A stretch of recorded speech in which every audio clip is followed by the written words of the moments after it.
बोलो जयकारा बोल मेरे श्री गुरु महाराज की जय। श्री सद्गुरुदेव भगवान की जय। गुरुमुखो मनुष्य सदा इस संसार में रहते हुए छोटी वस्तु बड़ी वस्तु धन के लिए छोटे मोटे लोभ लालच करता रहता है। मनुष्य सदा सच्ची खुशी और आत्मिक शांति के लिए लालायित रहता है, परंतु उसकी खोज सांसारिक पदार्थों में करता है, जो कि मृग तृष्णा के समान है। इंसान अच्छे व बुरे कर्मों से धन दौलत कमाकर अपने को सुखी बनाना चाहता है, लेकिन अपने इन्हीं प्रयत्नों से वह उस सुख को प्राप्त नहीं कर सकता।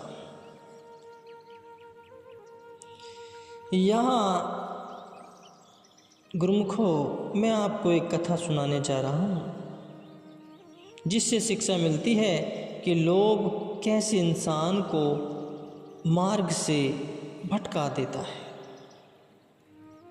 तो सभी गुरुमुख ध्यान से सुने। महाराष्ट्र के एक छोटे सी नगर में गणेश देवता जी का एक बड़ा ही सुंदर मंदिर था, जिसके दर्शन करने के लिए दूर दूर से लोग आते हैं।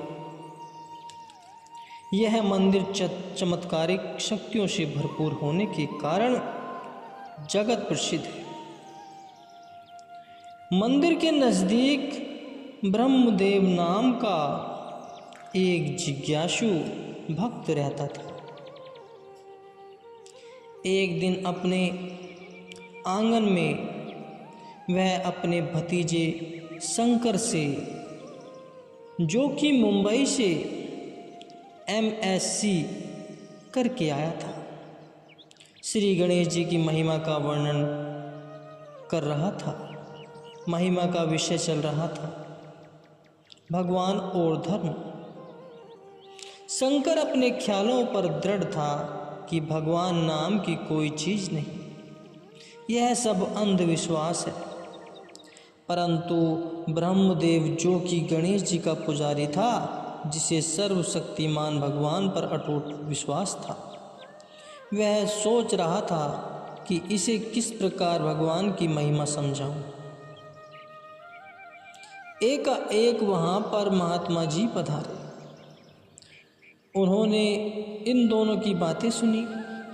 महात्मा जी ने शंकर की ओर देखकर कहा कि न केवल यह बात सत्य है कि भगवान है, वे सर्वव्यापक और शक्तिमान भी हैं। उनकी मौज के बिना एक पत्ता भी नहीं हिल सकता। धर्म ग्रंथों में लिखी बातों पर आप चाहे न विश्वास करें, परंतु मैं आपको अपनी आंखों देखी एक घटना सुनाता हूँ, जो कि इसी शहर की है। एक अंधा भिक्षुक इस मंदिर के द्वार पर बैठकर भिक्षा मांगता था और उस भिक्षा से अपना जीवन व्यतीत करता था। उसे गणेश देवता पर अत्यंत विश्वास था। वह कभी भी अधिक धन की इच्छा न रखता था और नियम पूर्वक अपने इष्ट देव की आरती पूजा किया करता था। इसी शहर में एक व्यापारी मुरारी लाल अपने व्यापार के सिलसिले में आया करता था। वह जब भी आता श्री मंदिर जी की परिक्रमा और गणेश जी के चरणों में प्रार्थना अवश्य करता था।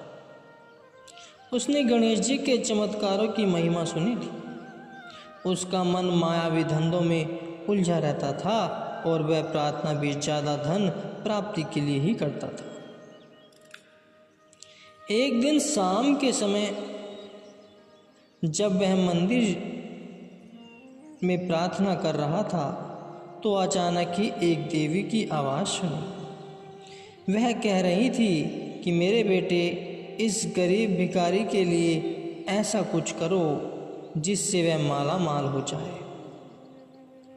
इसने तुम्हारी सच्ची भक्ति की है। दूसरी आवाज़ आई, जो आपकी आज्ञा माता जी, मैं कल ही इसकी गरीबी दूर कर दूंगा। कल दोपहर होने से पहले ही मैं इस गरीब को 1 लाख रुपए भिक्षा में दिलवाऊंगा।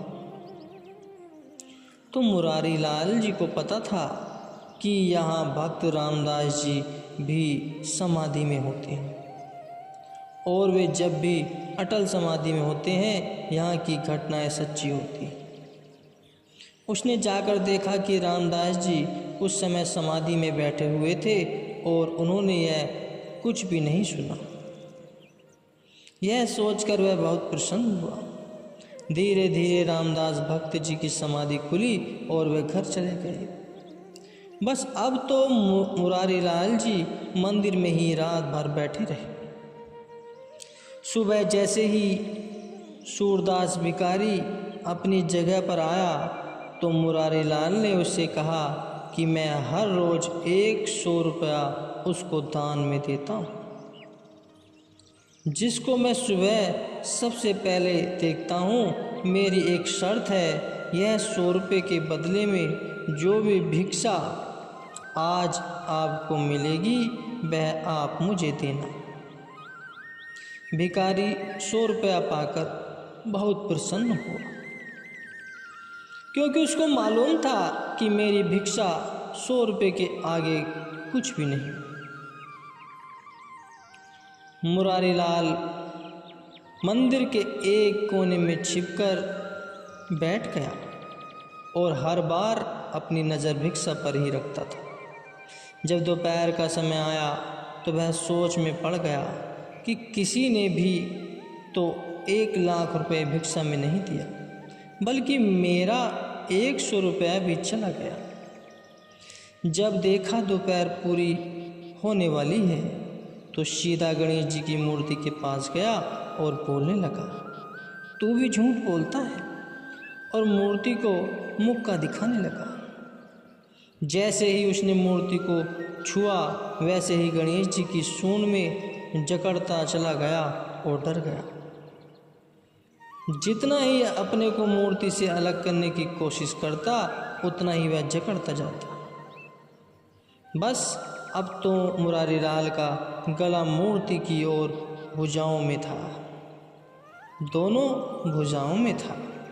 अचानक ही आवाज़ आई, शेठ मुरारी लाल, यदि आप अपना जीवन चाहते हो तो अपने ड्राइवर को, जो कि आपकी कार में बैठा है, अभी कहो कि वह उस भिखारी को आपके घर ले जाए और आपकी धर्मपत्नी उसको 1 लाख रुपया दे दे।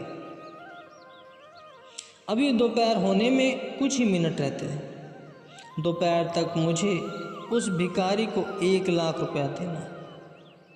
जो ही उसने आदेश का पालन किया उसकी मूर्ति से पकड़ ढीली होती गई। जब भिखारी को मुरारी लाल की पत्नी ने 1 लाख रुपया दे दिया तब वह मूर्ति की पकड़ से आज़ाद हुआ और नीचे गिरकर बेहोश हो गया। उसका ड्राइवर उसे बीमार जानकर घर ले गया। महात्मा जी ने पूरी कथा सुनाने के बाद कहा कि शायद आपको अभी भी विश्वास नहीं हो रहा होगा कि भगवान है। आपके चेहरे के भाव बता रहे हैं कि आपको मुझ पर विश्वास नहीं आया। शंकर और ब्रह्मदेव कुछ बोले और उनसे पहले महात्मा जी ने कहा, मैं ही वह सेठ मुरारी लाल हूँ। शिक्षा, सच्ची खुशी और परम शांति धन ऐश्वर्य में नहीं है। जो कुछ भी मनुष्य को मिले उसमें उसे संतुष्ट रहना चाहिए। ज़्यादा ख्वाहिशें या धन का लोभ करने से सुरती भटक जाती है और जीव अपने उद्देश्य को भूल जाता है। महापुरुषों की संगति में जाकर सच्चे नाम की कमाई करने से ही झूठी ख्वाहिशों का अंत होता है तथा जीवन परम आनंद से परिपूर्ण हो जाता है। गुरुमुखो।